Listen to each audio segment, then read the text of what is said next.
Happy Monday. Menopause is a natural part of life that women go through eventually. However, it's not always easy to tell when you're actually entering menopause. The tricky part is that many menopause symptoms can look like other things. You might be experiencing some changes and thinking, is this it?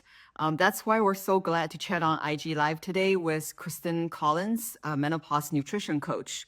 Kristin has a lot of great content on her feed that ask the thought-provoking question, maybe it's menopause or maybe it's blank. During this live, we're going to dive a little deeper into common situations where women might not know that it's menopause or something else. So I saw.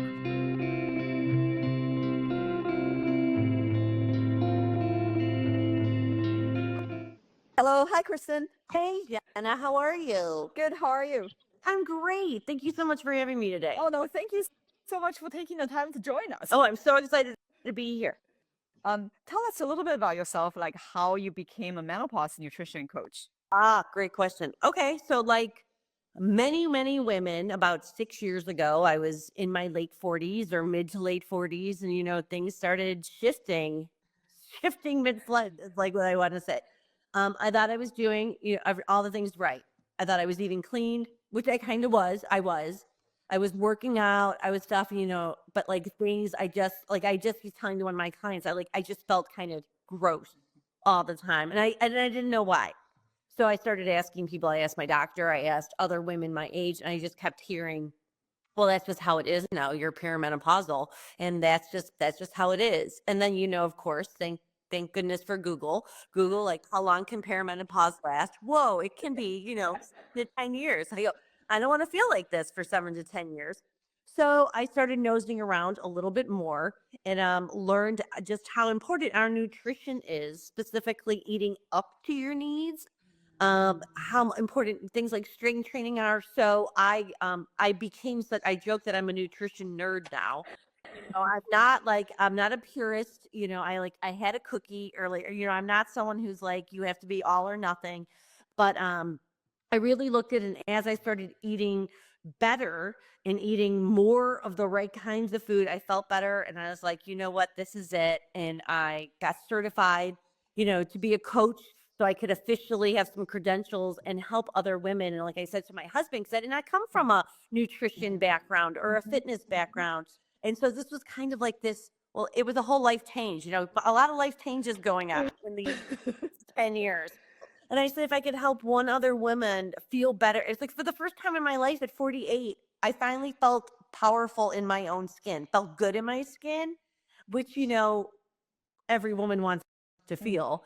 If I could help one other woman do this, like, sign me up. So I've been coaching for the last, 5.5 years and just absolutely love it. That's amazing. That's a calling. It is. It really is.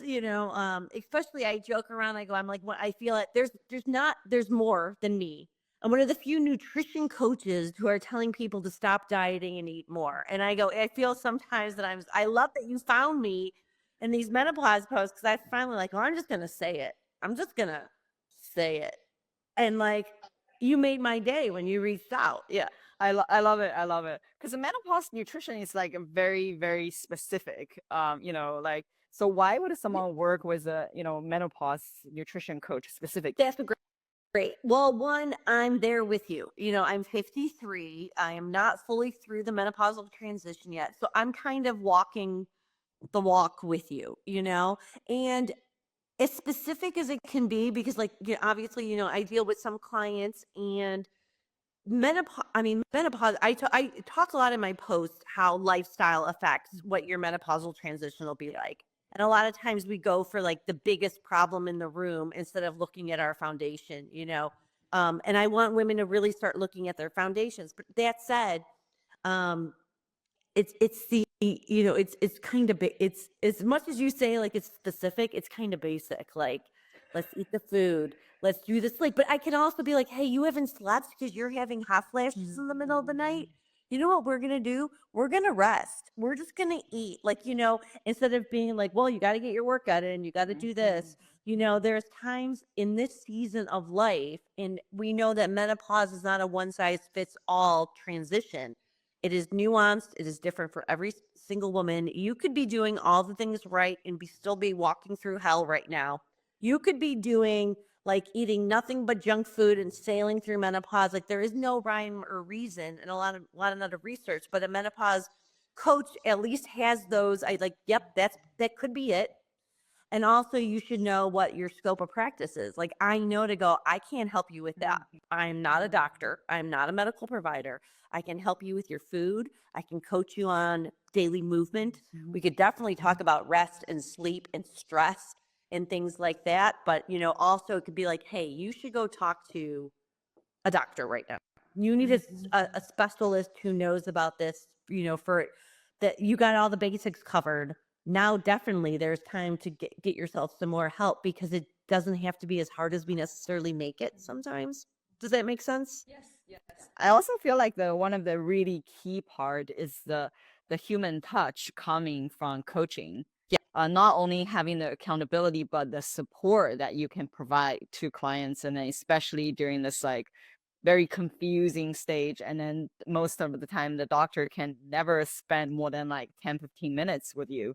So, which is like crazy. Right. No, that's part of the reality, unfortunately, right now, right? And I am all pro doctor. Like I'm not like don't go see a doctor, but absolutely I can spend time, you hire a coach and it is one accountability.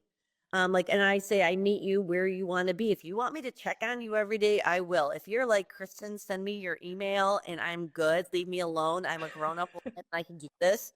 I do that. You know what I mean? Like, so it's definitely um I create it for that person. And I think it's also good sometimes, menopause hits when we have so much going on.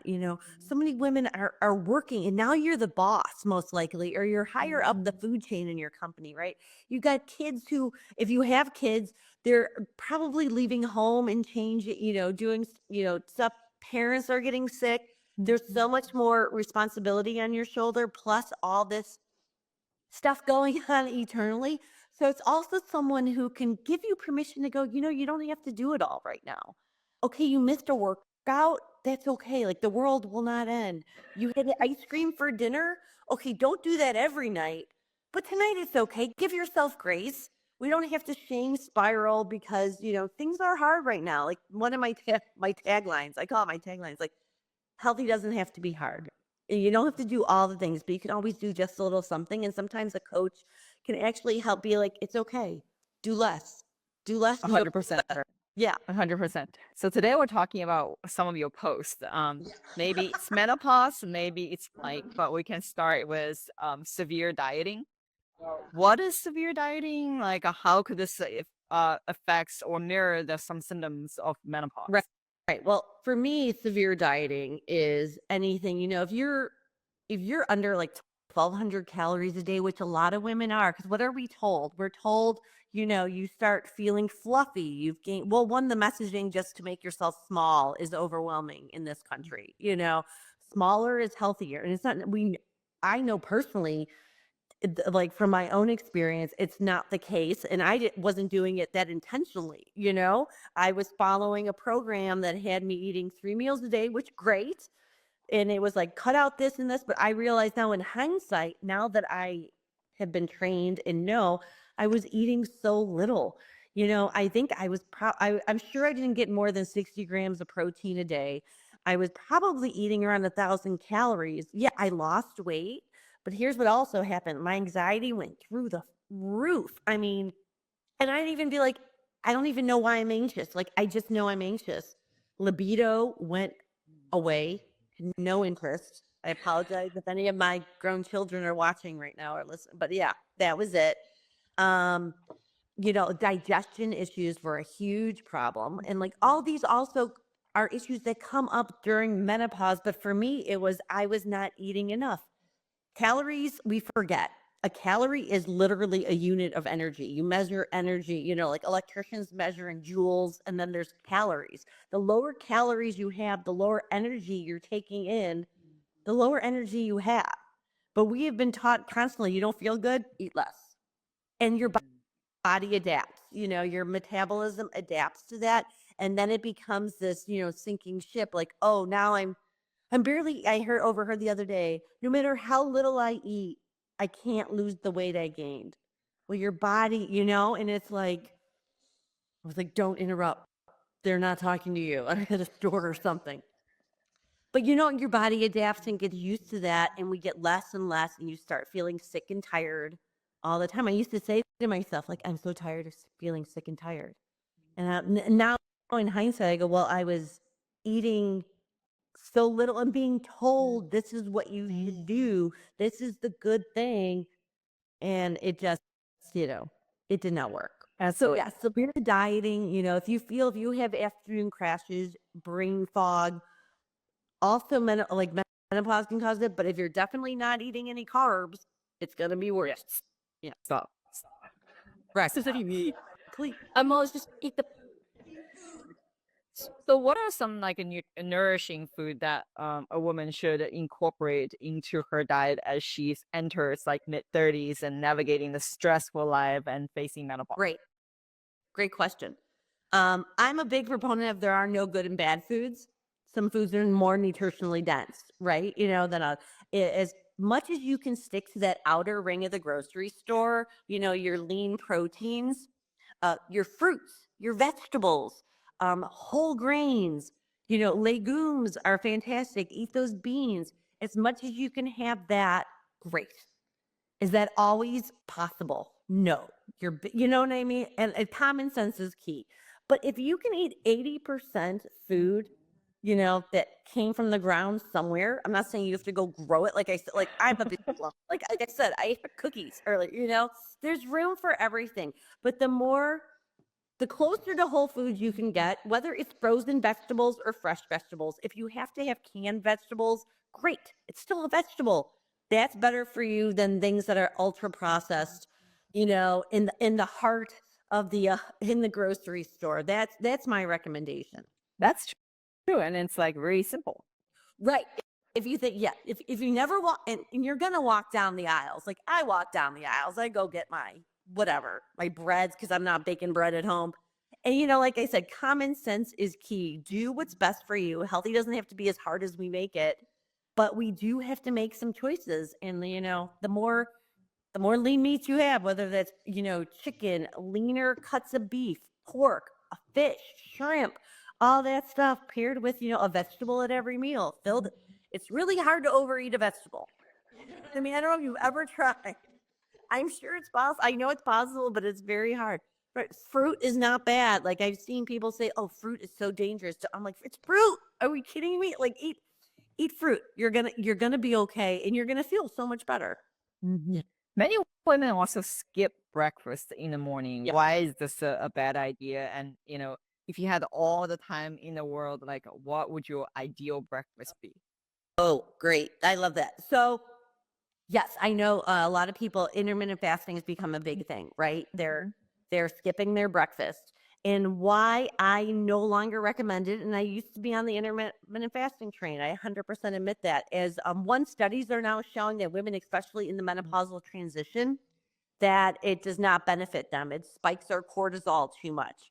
It is a stress on your body. And yes, there are a lot of stresses, and fasting can be a quote unquote good stress, just like working out is a stress on your body, which is a good stress. And we don't want to be really scared. Like there's people scaring you away from working out and exercising. Um, but it's been shown to help women over like the age of 40, not as much, that you can get the same benefit if you just eat your 3 meals a day and stop eating after dinner, which is like, you might call that a 12-12 intermittent cycle. Other people call it just not eating after dinner, or like I'm sleeping, right, normal, right, whatever name you want. So that's why I don't recommend any of my clients anymore. I want them to wake up and eat within an hour and a half of waking up. Eat when they wake up. Ma, if I could have anything, I kind of eat it. I eat a lot of the same thing. I'm a little boring with my nutrition. I don't know if that's something I should admit, but I love some either like sourdough bread, or like if you can't, because that does not bother me. It doesn't have a high glycemic index. or gluten-free bread. I like Dave's Killer Bread. I like avocado on it. I like my eggs on top, a little everything but the bagel seasoning. I like a side of berries. That kind of gets me through the day, and that hits all your food groups. You get your healthy fats. You hit, I hit my protein goal. I get like my 35 grams of protein first thing in the morning. I get some carbs, and I get my fiber with my berries. So it's like this very well-rounded balance, and that's kind of my go-to that I eat quite often. And you even get some pro and prebiotics with this meal too. Absolutely, 100%. That's amazing. Yeah. How about alcohol? Like, how can alcohol negatively impact like premenopausal women and make her wondering if she's actually entering menopause? Well, I know the first thing I noticed was maybe like around 45. If I had a glass or two of wine, I woke up and I swear the clock said 2:38 every single time. I was not sleeping through the night. Not from overconsumption, just from the alcohol. And then finally I started putting it together. I'm like, oh, the nights I'm waking up, I had wine. Okay, there's something there. And it's true. It's not your imagination if you're also feeling this. Women's bodies as not we don't digest alcohol as well. Our bodies do not like it. It just doesn't agree with us. And once again, I'm not saying you should have to give up your alcohol, but I know like it does affect you. So, and that's a personal choice. I find if I have a glass of wine with dinner, like at 6, I'm okay. But if I'm out somewhere and have anything after 8, I'm like, I will be up at 3 in the morning. Um, Also, if you do have goals, right? If you are in a fat loss phase, or if you're trying to even like the opposite, build some muscle and get some strength.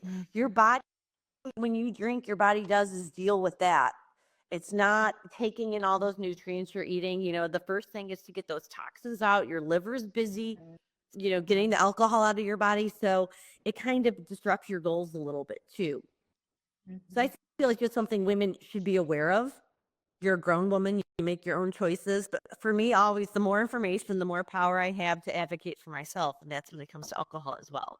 That makes a lot of sense. Yeah. You mentioned a movement. So like 10,000 steps, exhaustion. People often hear this recommendation. Sounds like a lot. So It is a lot. like a compromise? Oh, totally. Okay, so 10,000 steps is 5 miles a day. That's like, so 5 miles, like, and not a lot of us have a chance to go for a 5-mile walk a day. That's going to take you more than an hour. And so when I started researching that, it's like, where did this come up? It turns out a Japanese company for a pedometer, like that was their saying, and it kind of got stuck. So whatever their company name when translated 10,000 steps a day, they've been studying this more and more, and definitely we're getting more sedentary, like just as a society. So basically what they say is like 2,000 steps and under, you're sedentary. You're not moving. Like you should be able to get that. It seems like 5,000, between like 5,000 steps and 8,000 steps, there's a real sweet spot, and you can get quite a benefit from that amount. You want to do 10,000, you can, but it is an arbitrary. There's nothing. Oh, yeah. So I think I lost you for it. There's nothing like magical about 10,000 steps. So I don't want any woman to be too hard on themselves that they're not hitting that. Between 5 and 8,000, which you can get from, grocery shopping. Even if you have a desk job, set an alarm, 5 minutes, go walk, like do a little 5-minute walk a couple of times a day. It's amazing how fast basically a 10-minute walk gives you 1,000 steps. It's kind of the rule of thumb. That's not bad if you think about it. 10 minutes, like every couple hours you do 10 minutes. That's very achievable. 100%. You could definitely get, 10 minutes a day, like 4,000 steps doing that. You know what I mean? And you're right there. And then probably with the rest of your life, your non-exercise activity, you're going to get those other 1,000 steps just going about your day. Like, what are some tips for like actually structuring a workout so that women can set themselves up for success? Oh, that's a great question too. I highly recommend strength training, picking up some weights, going to the gym. And I know if anyone's listening and they're like, nope, I was the woman who was like, nope, no way. I'd be in my bar class. I would not use the weight or the 3-pound weights. And then when I started actually lifting, I signed up for a program and it was about strength training. And I went, okay, well, you could do it. It's only this many weeks. It was such a game changer for me, and it does not take a lot of time. I went, like I said, I felt powerful in my own body for the first time in years. Like I play a lot of tennis. I might have a tennis problem. Like that's my biggest problem these days. And once I started working out, I stopped getting injured.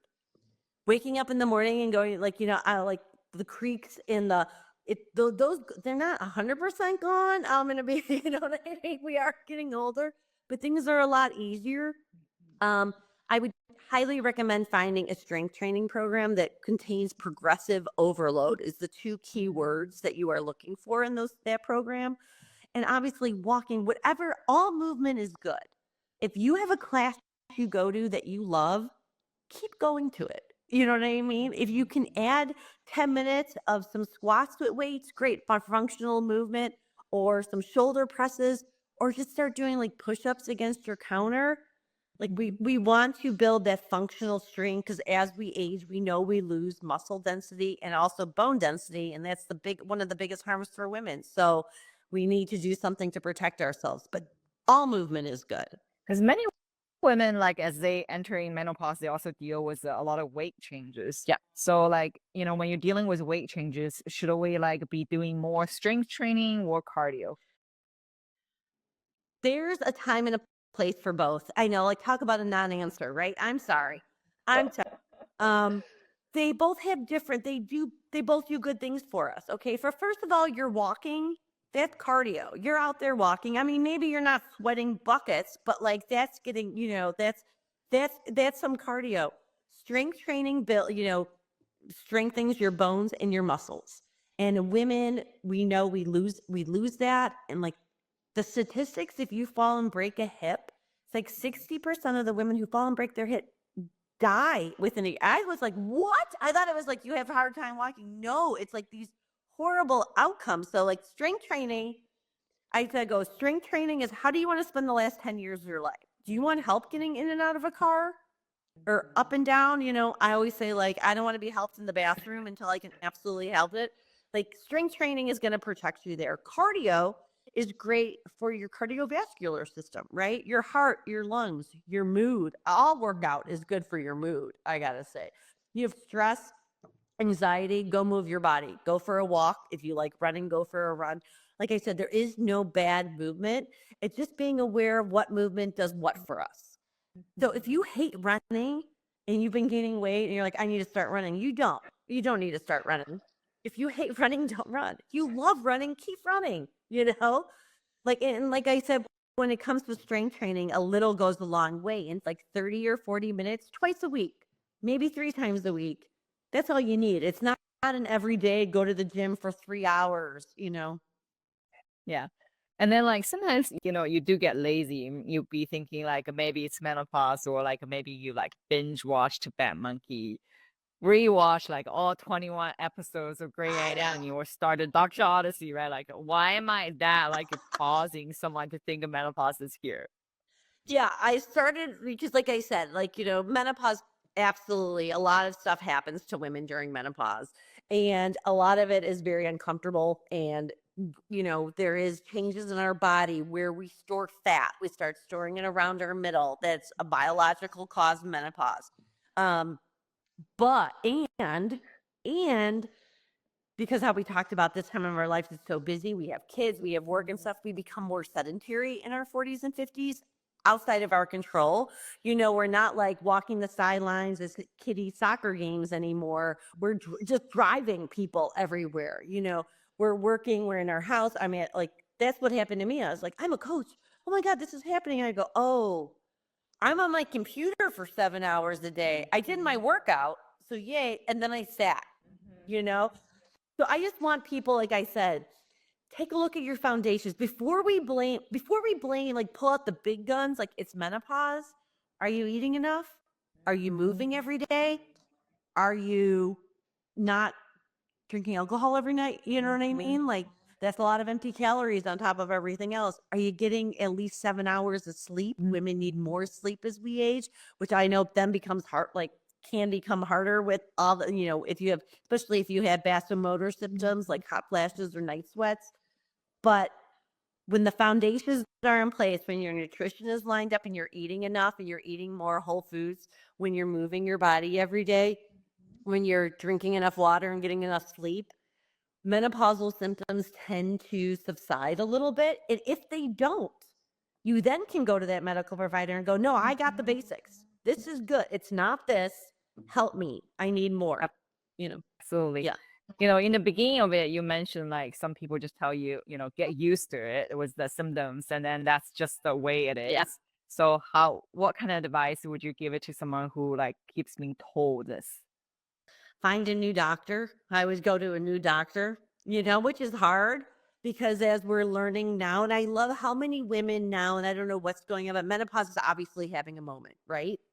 I don't know if women who, thank goodness, people are talking up. Like I said, like my kids were in high school when I started this and started talking on the Instagram, and they're like, you've got to be kidding me. You need to stop, please. And I have boys. Like, no, everyone needs to know about this. Why are we quiet? This is something that half the universe is going to go through. Yeah. Yeah. I'm like, we have to,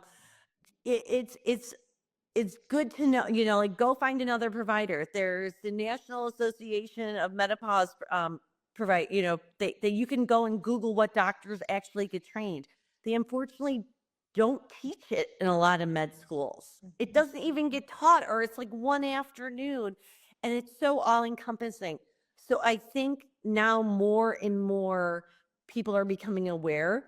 And like I said, if you're working with a coach and like your foundations are in check, you at least have data. You have data to argue with that doctor. No, I don't need to go on a diet and lose weight. Look at this. Look at how I can deadlift this. I am fine. I love it. I love it. What Yeah. role do like other women in your life could play navigating this new chapter? What other women in my life? Anybody's life, yeah. Um, I love the quote I heard recently. You live the life of like the 5 people you surround yourself with. If you are with active people, you will be an active person. Like, if you're friends with readers, you will read more. If you're friends with smokers, you will smoke. You know what I mean? Like, it's who you're with. So like, if you want to make a change, accountability partners are powerful, and you don't even have to call them that. And maybe it's not your sister, maybe it's not your best friend. If it's the person who's going to talk you out of going for that walk because it's cold, find someone else. Maybe it's the woman you're on the bus next to. Maybe it's your coworker that you're not great friends with, but you're both like, hey, we do this at noon, we're going to go together, So I think the women you surround yourself will definitely affect your actions. It's just like when we were kids in high school, like it's the healthiest form of peer pressure. I love it. How can someone work with you then? Oh, excellent. Instagram is the best place to find me. I am on here, and so it's Kristin R. Collins. Kristin is with 2 I's. There's no E's there. And I just today actually launched a free 3-day challenge geared for midlife women, and I'm so excited about it. Call it my Game Set Match Challenge. It's going to get you back in the game of a midlife women who want to get off the sidelines and get back in the game and start winning again. We talk, one day is about mindset. It's a very little work because it's a crazy time, but we talk a little bit about mindset, how you want to feel in your body now in a year, if the last 10 years of their life. We talk about setting you up for success with nutrition and fitness. And then we match like that mindset work with the nutrition and fitness work to be like, okay, you got to actually do something. We have to take action. I love it. And then this is like a really good timing too, because holidays coming and people might be like slacking off. And then right after holiday, it's a New Year resolution. So if you join Kristin's program now, it will set you up well for next year. The challenge is a little free peek into kind of my way of working and getting to know me. And then January 6th, I kick off my next 12-week nutrition round that's geared for midlife women. So I would love to have people, in there. And obviously I'm open. I think there's a link on my bio if you want to have a discovery call. Like, you do not have to sign up without chatting with me. The relationship is incredibly important. So I'm happy to talk to anyone, and there's never a hard sell. Literally, my goal is to get women feeling their best, whether you work with me or not. Amazing. Thank you so much for sharing your knowledge, and then thank you for what you do. Thank We'll be keep sharing your content because I think, yeah, every woman needs to know this information, whether they're like entering menopause or not. If you're like they're younger, it's really good to know this information so you're prepared, like when you're ready for menopause.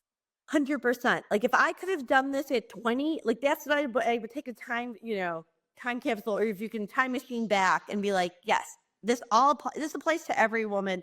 And if you start when you're in your 20s and 30s, you're not gonna have to worry about a lot of this stuff, you know. So thank you so much for having me on. I'm so grateful you reached out to me. It's been wonderful talking with you. This is amazing. Thank you so much, and happy holidays. Happy holidays to you too. Take Bye. care. Bye.